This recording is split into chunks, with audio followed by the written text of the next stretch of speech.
That's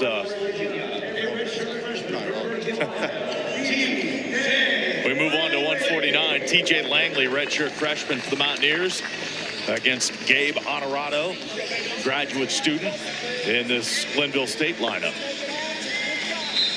Yeah, no relation as far as I know. Which is odd because there's not like, you know, 20,000 Honoratos out there. Mountaineers with a 13-0 lead at this point.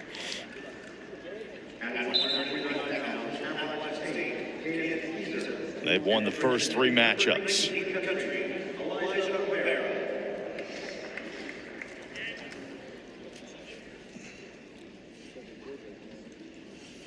Gabe Onorato ranked 7th at the Division II level.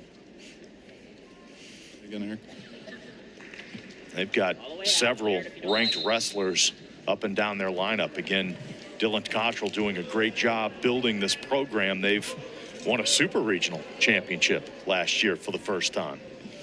Yeah, you're good here. Back-to-back Mountain East Conference championships.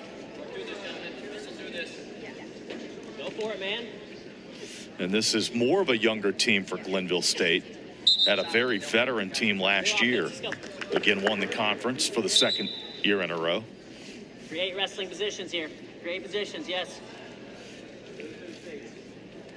You know, Kyle, one of the more fun things I like in doing this is the conversations we get to have with coaches prior to this and sort of setting things up a little bit. But one of the questions I always ask is really about sort of what their process is and how much they get focused on that. And actually, and all 4 coaches answer that, and everyone they almost answered it in exactly the same way. They're, you know, it's about getting into positions and finding ways to fight your way through stuff as opposed to just like win every takedown that you have in the room. And how do you figure out how to get better and better at those things? So it's one thing in building a program. You can recruit a bunch of people. That's great. But the development part of that and how do they get better from the moment that they come in is a huge part of how successful not just your program, but kids are moving into, not just in wrestling, but in their life, right? How do you focus on processes? And we talked actually with all those coaches, a little bit about the stress and the anxiety that comes, especially in this sport, because you're one-on-one. There's nobody to blame if something goes wrong, right? Somebody didn't cut right or whatever. There's none of that stuff. So there's a lot of that goes on, and working to manage that and put yourself in a better position mentally and figure out how to focus on these things, processes, as opposed to being too focused on those outcomes. Langley and Onorato have spent this entire first period on their feet, locked up here. 30 seconds left. And this is the thing that none of the coaches, none of the ones we talk to like, right? They want to see their guys go out and go after stuff, and they want to see them stay in good position, yes, but be offensive in the sense of it, learn and figure out to get in a position where you can attack. And a willingness to attack. And I think that's why I talked a little bit about some of that anxiety that can come up, because that's what that fear of, if I take a shot, I could get taken down. That's what stops people from really cutting loose and going out and after things. Scoreless first period, and we're going to continue on our feet here to begin period 2. Langley and Onorato. Nope, he deferred. I'm sorry. So it'll be Onorato choosing the bottom position for period 2.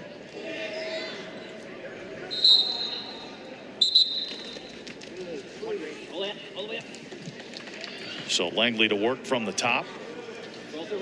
Langley, a native of Berg Hill, Ohio. Yeah, stay in the base. Yeah, he's high. 3-time national prep All-American.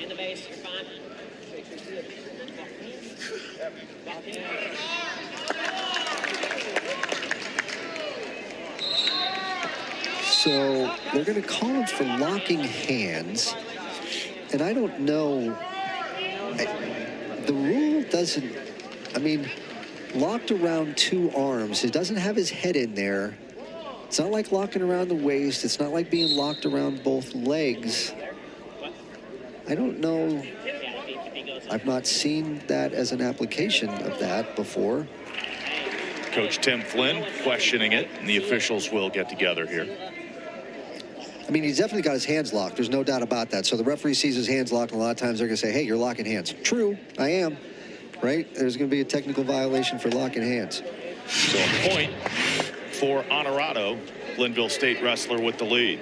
Right? So he's locked around both arms.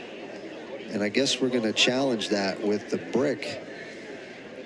And I don't know what I guess we're challenging that he's not locked on the head or like around the upper body, right? He's not locked around there. He's locked just on his arms, and his head's not involved in that at all. So the first challenge, at least West Virginia's first challenge. So here it is again. Is in this situation. So what he's trying to do is break him down from there, right? Onorato's based out really well, and he's trying to break that down, break him so that he can flatten him out like that. And that's what they call locked hands. Nope, point's going to stay. There's obviously a disagreement in that rule from the coaching staff to the officials. And today, right now, the officials are going to win that every single time. So the question that happens is what does that do to Langley in the sense of, hey, that's a strategy that I use quite a bit, and that's maybe it's the first time that's ever been called.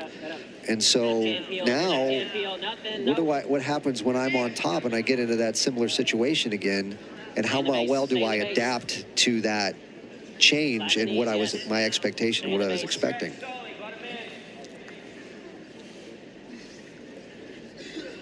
Got a stall warning there on Onorato on the bottom. 1 minute.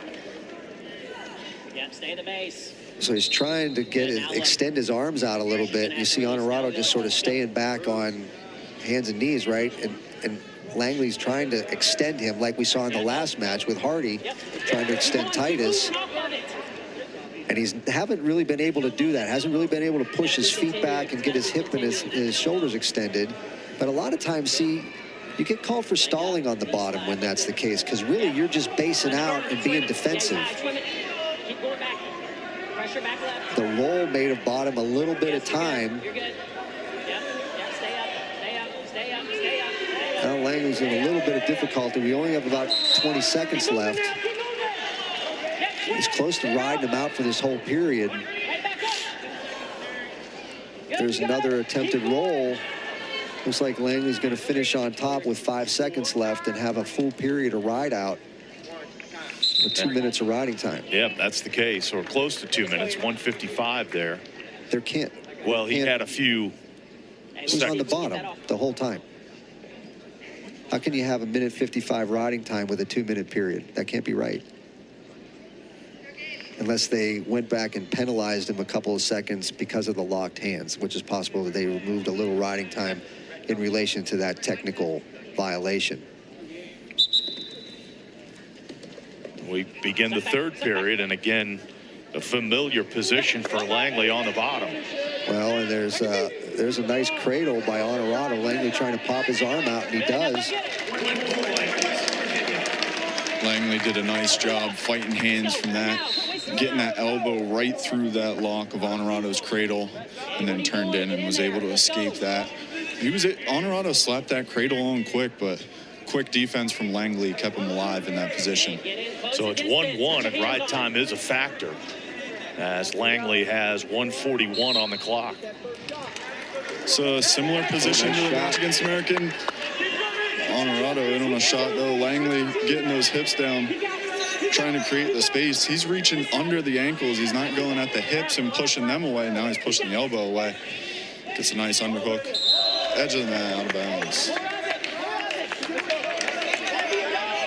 Did a nice job of pushing Onorato's head down with his hips after a little while. I thought Onorato was going to do a nice job of driving through him, but kind of got stopped and didn't readjust very well and got his head trapped in the middle. Langley does a nice job of basically sort of stalemating that position. I think if you're a coaching staff, you want to see if he can score out of that, especially when you got somebody's head buried down and an opportunity to circle. We remain 1-1. Final 40 seconds. Now we've got a whistle here. We'll restart. Again, ride time a factor in favor of the West Virginia wrestler Langley. We're trying to make it Now, the perfect. thing you have to Go. watch in the context of the official when you're Langley is you're ahead. You're ahead technically, yes. So when you're ahead, you're going to have way more of a tendency to get warned for stalling like that than when you're not. Now, he's not really being very offensive, but I can't say Onorato's being super offensive either. But Langley's very happy to stay in that over-under tie like that. Honorato with a 6 shot. seconds left.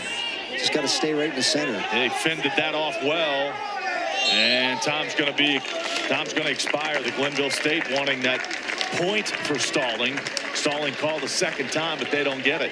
So with the ride time of 1:41, that gives Langley a 2-1 victory over Gabe Onorato, the graduate student of Glenville State. Mountaineers 4-0 so far in the early going.